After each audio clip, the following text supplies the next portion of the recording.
BBC। आज की हम अपनी क्लास शुरू करते हैं। आज की क्लास है हमारी अर्थव्यवस्था। हम अपनी इंडियन इकोनॉमी कंप्लीट कर चुके थे। अब हमारी अर्थव्यवस्था है यानी कि इकोनॉमिक है। पहले हम इस अर्थशास्त्र का जनक कौन है, तो अर्थशास्त्र का जनक कौन था? एडम स्मिथ थे। ठीक है, तो अर्थशास्त्र के जनक कौन थे? Adam Smith. फिर है भारतीय अर्थव्यवस्था कैसी है? भारतीय अर्थव्यवस्था विकासशील है, यानी कि हमारी विकसित नहीं है, हमारी क्या है? विकासशील है।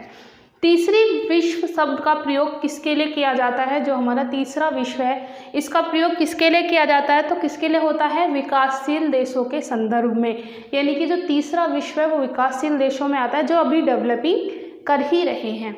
तो सबसे पहला था अर्थशास्त्र के जनक कौन है? तो अर्थशास्त्र के जनक हैं एडम स्मिथ। दूसरा था तीसरा विश्व किसको कहा जाता है? तो विकासशील देशों के लिए कहा जाता है। पूंजीवादी देश कौन से हैं? सबसे पहला पूंजीवादी देश कौन सा है? तो पूंजीवादी सबसे पहला देश कौन सा है? अमेरिका है। विश्व की सबसे बड़ी अर्थव्यवस्था किसकी है? अमेरिका की। विश्व की सबसे बड़ी अर्थव्यवस्था किसकी है? अमेरिका की है। विश्व की दूसरी सबसे बड़ी अर्थव्यवस्था किसकी है? चीन की है। तो इसमें कोई भी कंफ्यूजन है? फिर है सकल घरेलू उत्पाद में भारत का स्थान। ये हमने जब इंडियन इकोनॉमी किया था उसमें आया था कि ग्रोस डोमेस्टिक प्रोडक्ट में हमारी इंडिया की कौन सा नंबर है? तो 6th नंबर है। फिर है क्रय शक्ति क्षमता में भारत का स्थान कौन सा है? तीसरा है। तो इससे पहला था अर्थशास्त्र के जनक कौन है? तो अर्थशास्त्र के जनक हमारे एडम स्मिथ हैं। भारतीय अर्थव्यवस्था कैसी है? भारतीय अर्थव्यवस्था विकासशील है।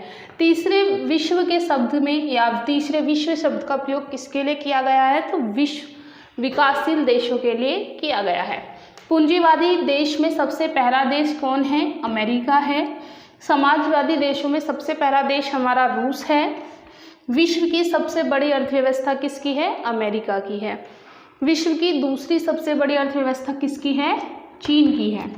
सकल घरेलू उत्पाद में भारत का स्थान कौन सा है? छठा है। क्रय शक्ति क्षमता में भारत का स्थान कौन सा है? तीसरा है। मिश्र अर्थव्यवस्था को अपनाने वाला सबसे पहला देश। मिश्र अर्थव्यवस्था होती क्या है? मिश्रित अर्थव्यवस्था होती है जब हम प्राइवेट और गवर्नमेंट दोनों सेक्टरों से इनकम लेते हैं तो वो हमारी मिश्रित कहलाती है। ठीक है, तो मिश्रित अर्थव्यवस्था को अपनाने वाला सबसे पहला देश कौन सा है? फ्रांस है। भारत की अर्थव्यवस्था कैसी है? मिश्रित है, क्योंकि हमारे यहाँ प्राइवेट भी हैं और गवर्नमेंट सेक्टर भी हैं। मिश्रित अर्थव्यवस्था का अर्थ निजी और सरकारी क्षेत्रों से या निजी या सार्वजनिक क्षेत्रों से आय प्राप्त करना। मिश्रित अर्थव्यवस्था की शुरुआत कब हुई थी? 1948 में हुई थी। सर्वप्रथम राष्ट्रीय आय का आकलन किसने किया था? दादर भाई नरहोजी ने किया था। और कब किया था? 1868। अर्थशास्त्र के जनक थे, अर्थशास्त्र के जनक एडम स्मिथ हैं। भारतीय अर्थव्यवस्था हमारी विकासशील होती है। कौन सा था? तीसरा विश्व शब्द किसको कहा गया है? तो विकासशील देशों को कहा गया है। पूंजीवादी देश कौन सा है? सबसे पहला अमेरिका है और समाजवादी रूस है। सबसे बड़ी अर्थव्यवस्था किसकी है? अमेरिका की, और दूसरी है चीन की। फिर है GDP में भारत का स्थान छठा है। क्रय शक्ति क्षमता में हमारा तीसरा है। मिश्र अर्थव्यवस्था को अपनाने वाला सबसे पहला देश फ्रांस है। भारत की अर्थव्यवस्था मिश्रित है और मिश्रित अर्थव्यवस्था कैसी होती है? जिसमें निजी और सार्वजनिक दोनों क्षेत्रों से आय आती हो। मिश्रित अर्थव्यवस्था की शुरुआत हुई थी 1948 में और हमारी सर्वप्रथम राष्ट्रीय आय का आकलन कब किसने किया था? डॉक्टर भाई नरहोजी ने किया था और 1868 में किया था। नेक्स्ट हाउस का गठन कब हुआ था? 1949 में हुआ था। राष्ट्रीय आय समिति की पहली रिपोर्ट कब दी गई थी? 1951 में दी गई थी। राष्ट्रीय आय में पहला सरकारी अनुमान 1948 से 1949 में लगाया गया था। तो तीनों टॉपिक्स में कोई कंफ्यूजन कहाँ है? तो कोलकाता में है। प्रथम क्षेत्र, द्वितीय और तृतीय। प्राथमिक क्षेत्र कौन से होते हैं? प्राथमिक क्षेत्र होते हैं जहाँ पे हमें कृषि, पशुपालन और मत्स्य पालन होता है, यानी कि एग्री। द्वितीय श्रेणी निर्माण, विनियोग, विद्युत और जल आपूर्ति, यानी कि आप जल के लिए काम कर रहे हैं, कोई बांध बना रहे हैं, बिजली बना रहे हैं, निर्माण कर रहे हैं या विनिर्माण कर रहे हैं, उनको किस में देंगे? हम द्वितीय क्षेत्र में देंगे। तृतीय क्षेत्र क्या होते हैं? सेवा, कर, परिवहन व संचार। किसी भी चीज़ की सेवा, जैसे कि गवर्नमेंट सेक्टर हो गया, प्राइवेट सेक्टर हो गया, टैक्स हो गए, परिवहन हमारी ट्रैवलिंग हो गई, ये संचार हमारा न्यूज़ हो गया। मीडिया हो गया, वो सब किस में आएंगे? तृतीय श्रेणी में आएंगे। किसी भी देश की आर्थिक विकास दर का सूचकांक यानी कि किसी की भी आर्थिक स्थिति किसके हिसाब से दर्शाई जाती है? प्रति व्यक्ति आय के हिसाब से दर्शाई जाती है। हमारी प्रति व्यक्ति आय में सबसे पहला देश कौन सा है जो सबसे ज़्यादा प्रति व्यक्ति आय में है? तो जापान है। हमारे इंडिया में बात की जाए तो हमारे इंडिया में सबसे अधिक प्रति व्यक्ति आय सबसे बड़ी गोवा की है और सबसे कम बिहार की है।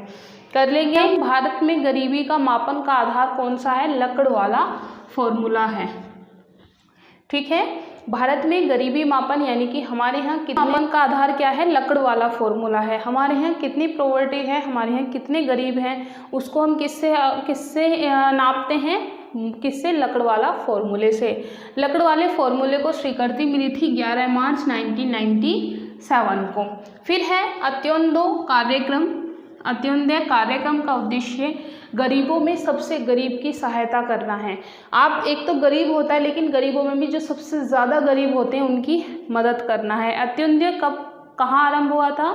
तो राजस्थान में आरंभ हुआ। कृषि क्षेत्र से उत्पन्न बेरोजगारी को कौन सी बेरोजगारी कहते हैं? अदृश्य बेरोजगारी कहते हैं। अदृश्य क्यों होती है? व्यापार चक्र के समय पे उत्पन्न बेरोजगारी, जो व्यापार के टाइम पे जो बेरोजगारी आती है, तो वीकली जो बेरोजगारी होती है उसे चक्रीय बेरोजगारी कहते हैं। जैसे कि गेहूं व्यापारिक चक्र के समय उत्पन्न होने वाली बेरोजगारी क्या कहलाती है? चक्रीय बेरोजगारी। क्यों? क्योंकि हमारा व्यापार सीजनेबल होता है। एक सीजन में विंटर है तो वूलन्स चलेंगे और कॉटन है तो गर्मियों में चलेगा, तो वो सारी कौन सी होती है? चक्रीय बेरोजगारी होती है। भारत में बेरोजगार का स्वरूप संरचना क्षेत्र में पाई जाने वाली बेरोजगारी को मौसमी बेरोजगारी कहते हैं। जो मौसम के हिसाब से बेरोजगारी आती है उसे कौन सी कहते हैं? ग्रामीण क्षेत्र में पाई जाने वाली। शहरी क्षेत्र में पाई जाने वाली बेरोजगारी होती है यानी कि गांव में पाई जाएगी। ग्रामीण क्षेत्र में कृषि के आधार पर पाई जाती है तो मौसम की अकॉर्डिंग, और शहर में पाई जाने वाली खुली बेरोजगारी होती है। तो आज के आपके ये जीएस के कुछ पॉइंट्स थे इकोनॉमिक के। अगर उसमें कोई कंफ्यूजन है तो पूछ लीजिए।